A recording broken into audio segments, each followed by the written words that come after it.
In the heart of Yaman's village, under the mango trees that lined the dusty footpaths, lived two girls who were like two halves of the same mirror, Obianuju and Amaka. From the day they met in primary school, their bond was tight as a wrapper on market day. They fetched water together from the stream, pounded yam under the moonlight, and told stories by firelight while their mothers roasted maize and blew smoke from their nostrils like tired spirits. To the villagers, they were sisters born by different mothers. If one was sick, the other would not eat. If one was crying, the other would carry the burden of her tears. Even their laughter sounded the same, sharp, bright, and full of mischief. But in every village, the wind carries secrets. Even in love, the moon does not shine equally on every hut. Obianuju, the quieter of the two, was loved by all. Her voice was soft like silk, but her heart strong like the roots of an irako tree. She was the type of girl elders praised when she knelt to greet them. The type of girl mothers pointed to when teaching their daughters how to behave. Even the Ndi-Ichi, the village council of elders, said she would one day bring honor to Yumans. Amaka, on the other hand, was fire in a calabash. Beautiful, bold, and unafraid. Her waist moved like a drumbeat, and her eyes could trap even the strongest of men. But under all her beauty was a river of envy she never spoke of, a jealousy that brewed silently like palm wine under the sun. They both fell in love with Chuka, the rich trader's son who had returned from Enugu in his father's pickup. Tall, dark, and full of charm, Chuka had the kind of smile that made girls forget their own names. He had money, he had style, and most importantly, he had eyes only for Obianuju. Amaka pretended not to care. She clapped the loudest when Chuka proposed to Obianuju at the village square during New Yam festival. She even helped plan the wine carrying and picked out Obianuju's coral beads. But inside, her heart burned. Burned with the weight of watching her best friend live her dream. Burned with the ache of wanting what was never hers. And so, the night before the wedding, Amaka made her move. A cruel, unforgivable move that would scatter the leaves of friendship and bury their roots forever. She called Chuka to her compound, said she had something important to confess. Obianuju has been seeing another man, she whispered, eyes cast low like a repentant sinner. I saw them behind the shrine last week. I didn't want to tell you, but I can't allow you to marry a woman who is not faithful. She wept. She trembled. She swore she loved him like a brother. And Chuka, broken by love and blinded by rage, believed her. He stormed to Obianuju's house that night with fire in his eyes and poison in his words. He didn't listen. He didn't ask. He only shouted, called her names, said she had disgraced him, and then he left her, sobbing into the dust like a child who had lost everything. 2 weeks later, Chuka married Amaka in a quiet ceremony. Obianuju, ashamed and heartbroken, disappeared from the village like a whisper caught by the wind. But fate, oh fate, has a way of folding the world in half and showing both sides. One day, years later, it would be Chuka who sat in the dust. It would be Chuka who wept, and it would be Obianuju who rose like a new sun. Life moved slowly in Yamans, like an old woman climbing the hill to her farm.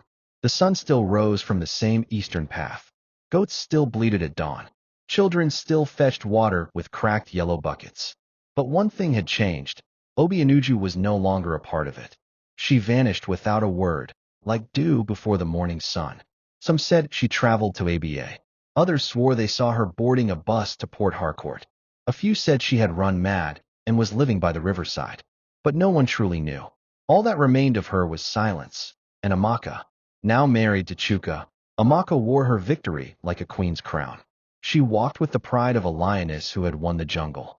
The compound that once echoed with Obianuju's gentle voice now rang with Amaka's laughter, high and sharp like the clanging of metal. But in the heart of that compound, beneath the tiled roof and the white-painted veranda, happiness did not grow. Chuka was not the same man. At first, he smiled, played the dutiful husband, took Amaka to Nkwon Market, bought her wrappers and anklets, and even opened a small boutique for her by the roadside. They danced at festivals and posed for photographs under the orange-flowered flamboyant tree.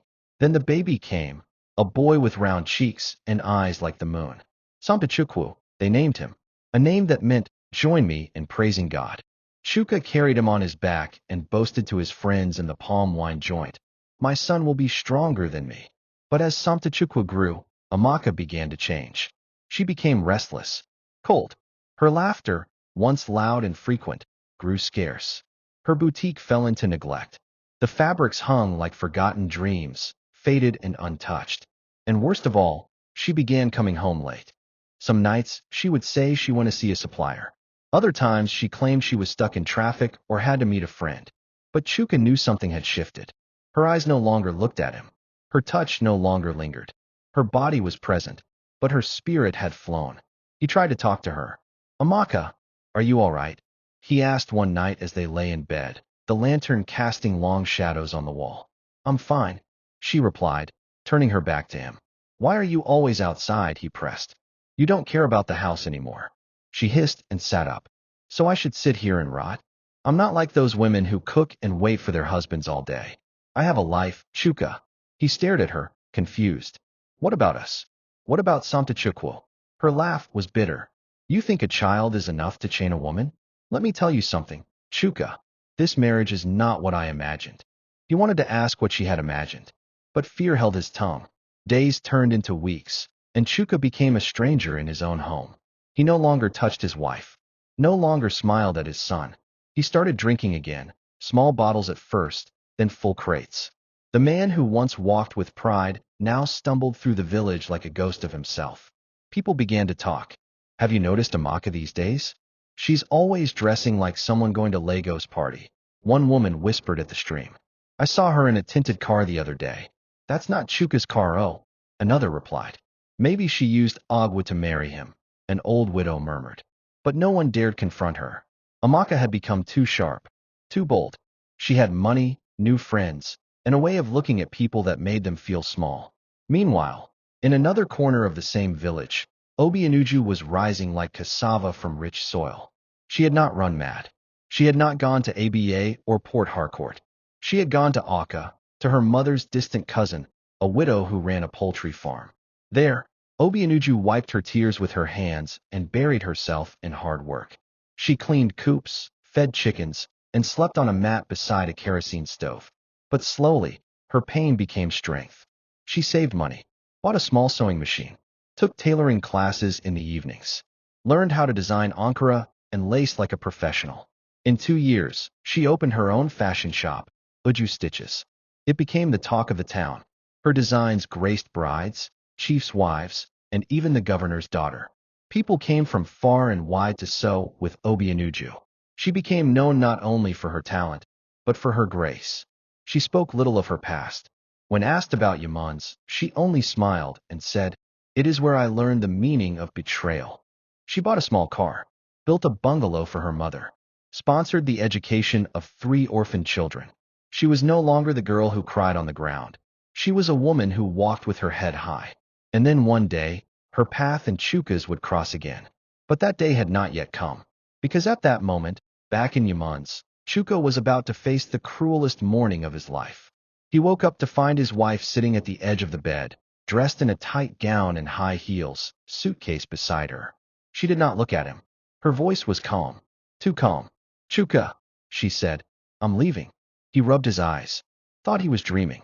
Leaving to where? Abroad, she said, applying red lipstick.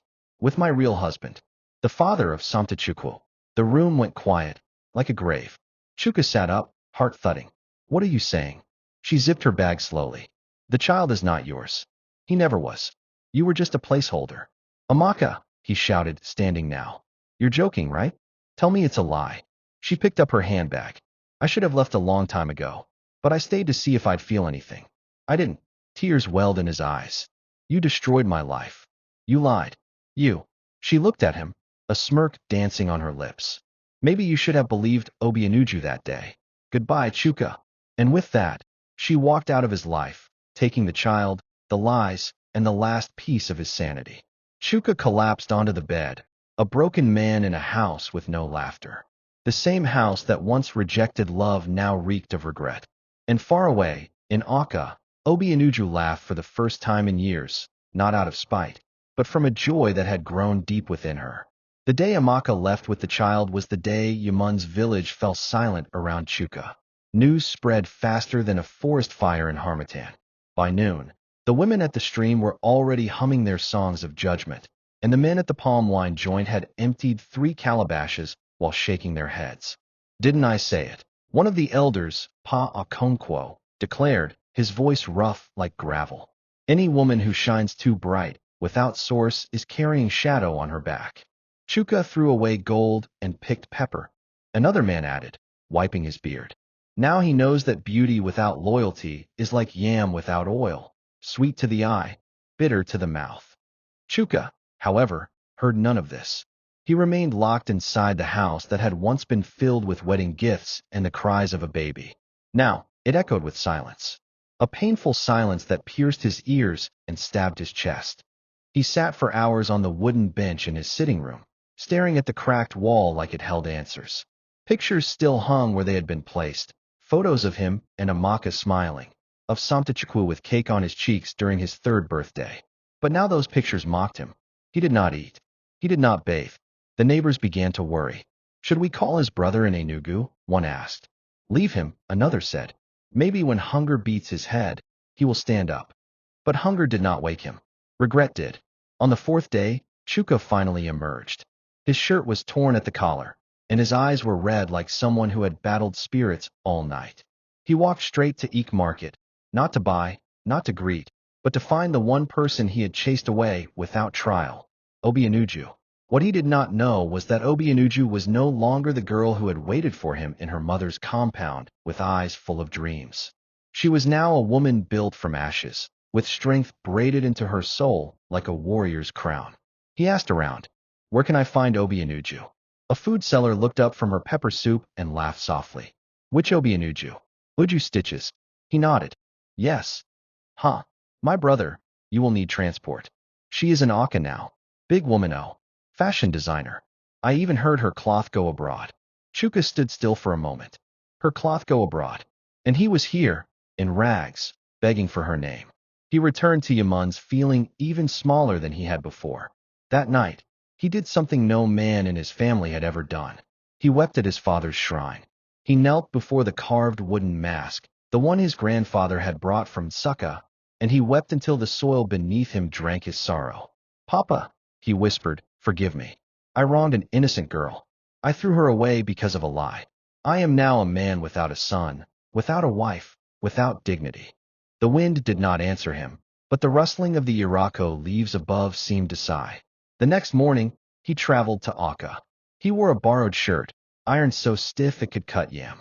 He had bathed with Dettol, shaved, brushed his shoes until they shone like wedding rings. And still, as the Kiki sped through the tarred roads of the city, his heart beat like a drum before war. When he reached Uju Stitches, his feet nearly gave way. It was not a shop. It was an empire. 2 tall glass doors stood at the entrance. Inside, mannequins dressed in stunning gowns stood like queens. A large banner read, Award-winning Fashion House of the Year. There was air conditioning, flowers in vases, and even a receptionist in uniform. Please, I would like to see Obianuju, he said, his voice trembling. The receptionist raised a brow. Do you have an appointment, sir? He swallowed. Tell her Chuko is here. From Yaman's. She picked up the phone and called softly. After a moment, she looked at him. She says you can come up. Office 3. His legs carried him like borrowed wood. When he entered, Obianuju stood behind a large glass desk, flipping through a design book. She looked up, and he froze. She was dressed in a simple green lace gown, her hair in thick braids that framed her face like royalty. No makeup, no jewelry, just elegance, quiet and heavy like rain before thunder. Chuka, she said, her voice calm. Not angry, not sad, just calm. He fell to his knees immediately. Obianuju, I beg you, he said. I came to say sorry. I wronged you. I didn't ask questions. I didn't trust you. I believed lies, and now I am a ruined man. She remained standing, her eyes unreadable. I thought I was doing the right thing, he continued. I thought Amaka was being a friend. But I see now I was blind. I threw away the one person who truly loved me. Still, she said nothing. He lifted his eyes slowly. I am not asking for marriage. I am not even asking for forgiveness. I just want you to know I was wrong. And I regret it every day. Finally, she spoke. Do you remember the day I brought you food when you had fever? He nodded, ashamed. You told me then that you would protect me always, she said. But when I needed protection, you were the first to attack. Tears rolled down his cheeks. She sat down now, folding her arms. You see this office? These walls? This success? I built them with pain, with rejection, with nights I cried until my voice failed me. But I survived. Not because of you, but in spite of you. He bowed his head. She stood up again and walked toward the window. You have said your truth. I hear you. But forgiveness is not an invitation. Go home, Chuka. Heal. He looked up, hopeful. You forgive me? She nodded once. Yes, but you will never hurt me again. That is what healing means. He stood slowly. Thank you for listening. She walked to the door and opened it. Goodbye, Chuka. And with that, he walked out of her life. But this time, he did not leave her broken. This time, it was he who left with a wound too deep for medicine. The sun had just begun to stretch its golden fingers across the red roofs of Yamun's village when Obianuju returned. No trumpet announced her. No crowd gathered. She came not with fanfare, but with grace, her head high, her smile soft, and her steps steady.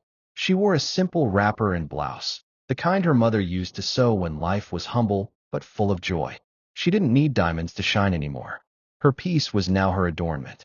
Her old compound had changed, but the mango tree still stood, its roots thick with memory. She knelt beside her mother's grave, brushing away the dried leaves with gentle hands. I made it, Mama, she whispered. They broke me, but I did not bend. They mocked me, but I did not melt. I am not the girl who cried herself to sleep anymore.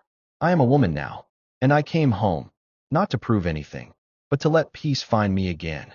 As she rose, the wind stirred the tree's branches above, and a single ripe mango fell at her feet. A gift, a blessing, a sign. The village, once unkind to her, now looked on with different eyes. The same mouths that had whispered scorn were now filled with wonder. That's her. The one Chuka drove away? Who would have thought? God is not man. Children ran past her, laughing. Old women greeted her with respect. She responded with warmth, but kept moving, never staying too long in any one place. She had learned that stillness could sometimes trap you in sorrow. Meanwhile, Chuka had returned to the quiet of his home, a home no longer filled with laughter or light. He spent his days at the mechanic workshop in Ik-Aka, fixing broken engines while his own heart remained a rusted piece of its former self. Every Sunday, he visited the small Anglican church near the bush path and sat alone at the back. No more pride, no more ego, just a man who once held the world in his hands and let it slip through his fingers. He tried to forget Amaka, but some scars leave a permanent itch. Sometimes he would hear a baby crying in the market and wonder, is that Samichukwu? Does he still remember me? But answers never came. One day, while returning from the workshop, he passed by a roadside bukka and saw a familiar face. Amaka's cousin, Ngozi, the same one who used to carry tales like they were bread loaves. She saw him and smirked. So you're alive. He nodded, too tired to argue. Amaka don't marry her Oyabo, baby daddy, she said, slicing okra with sharp movements. They're in Canada now. She posted picture of snow last week. Said nah real man she day with now. One that no day asked plenty questions. Chuka said nothing. What was there to say? The woman who stole his heart with lies had now gone abroad with another man and his supposed son. And he was a ghost in his own story. But fate, as always, was still writing. A few months later, the village planned its annual Iriji New Yam Festival. It was a celebration of survival, of harvest, of renewal. The drums returned. The dancers painted their faces. The masquerades came from the forests with wild grace. Obianuju was invited to be among the women who would present the new yams before the elders, a great honor reserved for those who had shown courage and grace. As she walked toward the village square that morning, wrapped in a golden George wrapper, coral beads on her neck, and her head wrapped in a white gelly, the crowd parted for her like the Red Sea. No one dared stand in the way of a woman who had returned with dignity. From the sidelines, Chuka watched. He had no place among the celebrants. He wore a simple white kaftan and stood under the mango tree near the square. When Obianuju passed, their eyes met briefly. In that look, 1,000 unsaid words passed between them. He did not beg. She did not cry. There was no anger left, only understanding, and perhaps a quiet sadness for what could have been. Later that evening, As the sun dipped low and the village lit up with fires and flutes, Obianuju sat beside the elders. Her hands rested on a woven basket filled with roasted yam slices and red oil. She laughed with the others, a full, deep laugh that healed hearts around her. And just before the final masquerade came out, the village announcer shouted through his wooden gong, "Let the woman who has danced through fire step forward. Let the one who did not bend carry the staff of honor tonight." Obianuju stood. She was handed a carved wooden staff, symbolic of strength and resilience. The crowd clapped, women ululated, and even some men bowed their heads. She walked to the center of the square, lifted the staff, and danced. She danced not for Chuka, not for the village, not even for the pain she had endured. She danced for herself. And as the drums rose to meet her steps, the winds carried her joy through the trees, whispering her name again and again. Obianuju, the one who danced alone, but never without grace.